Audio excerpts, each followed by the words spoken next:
Hello, ഞാൻ അനുവാണേ. ഇന്ന് ഞങ്ങൾ പുന്നക്കുണ്ട് വരെ ഒന്ന് പോകുവാണേ. മറ്റൊന്നിനുമല്ല, ഞങ്ങളുടെ റീനാൻഡിയുടെ പിറന്നാളായിരുന്നു ഇന്ന്. സോ ഒരു ചെറിയ സർപ്രൈസ് കൊടുക്കാനായാണേ പോയതേ. ഇപ്പോൾ വെക്കേഷൻ ടൈം ആയതുകൊണ്ട് തന്നെ നമ്മുടെ പിപ്പാൻ്റെയും പിള്ളേരും നമ്മുടെ ഒപ്പം ഉണ്ടേ. അങ്ങനെ രാവിലെ ഞങ്ങൾ വീട്ടിൽ നിന്ന് ഇറങ്ങി കേട്ടോ ആൻറ്റിക്ക് സർപ്രൈസ് കൊടുക്കാനാകട്ടെ. പോകുന്ന വഴിയിൽ ആൻറ്റിയെ എങ്ങനെ ഞെട്ടിക്കാമെന്നായിരുന്നു ഞങ്ങളുടെ പ്ലാനിങ്. അങ്ങനെ ഞാൻ പറഞ്ഞു, പ്ലാനിങ് എന്തായാലും ആൻറ്റി ഞെട്ടിയാൽ മതിയെന്നേ. അങ്ങനെ ഞങ്ങളുടെ വലിയ പ്ലാനിങ്ങുമായി ഞങ്ങൾ 7 പേരും കൂടി നടന്നു കേട്ടോ പുന്നക്കുണ്ടിലേക്ക്. ഓരോ തവണ നടക്കുമ്പോഴും എന്തൊക്കെയോ മാറ്റം ഇവിടെ കാണാൻ പറ്റുന്നുണ്ടേ. ഇടയ്ക്ക് വഴിക്കിച്ചിരി നീളം കൂടുതലായിട്ട് തോന്നിയെങ്കിലും വെയിലില്ലാത്തത് കൊണ്ട് ഞങ്ങൾ മടുത്തില്ല കേട്ടോ. അങ്ങനെ ഞങ്ങൾ നടന്ന് ആൻറ്റിയുടെ അടുത്തെത്തിയേ.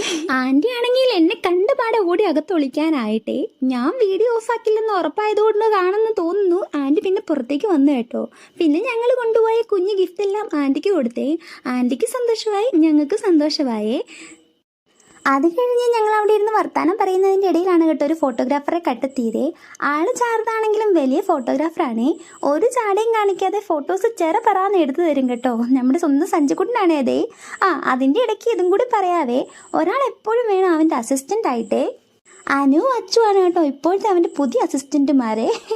അങ്ങനെ ഞങ്ങൾ കുറേ വർത്തമാനങ്ങളെല്ലാം പറഞ്ഞ് കുറച്ച് ഫോണിലും കളിച്ച് അവിടെ ഇരുന്നപ്പോഴാണ് എന്തിനെപ്പറ്റി ഓർത്തത്?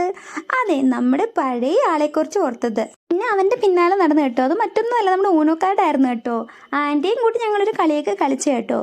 പിന്നെ ഉണ്ണി വന്നപ്പോൾ ഉണ്ണീനോടായ തള്ളല്ലാവേ. എല്ലാം കഴിഞ്ഞ് ഞങ്ങൾ കേക്ക് മുറിച്ച് ആൻറ്റിയുടെ ബർത്ത്ഡേ ആഘോഷിച്ചു കേട്ടോ. ബർത്ത്ഡേ ഏത് പ്രായത്തിലായാലും ആഘോഷിക്കണമെന്നാണ് ബിജുപാപ്പൻ്റെ അഭിപ്രായമേ. അത് ഞങ്ങൾ ശരിയെന്ന് വെച്ചേ. പിന്നെ എല്ലാവർക്കും യാത്രയും പറഞ്ഞ് അവിടെ നിന്ന് ഇറങ്ങി കേട്ടോ. അപ്പം അത്രേ ഉള്ളൂ, ബായ്.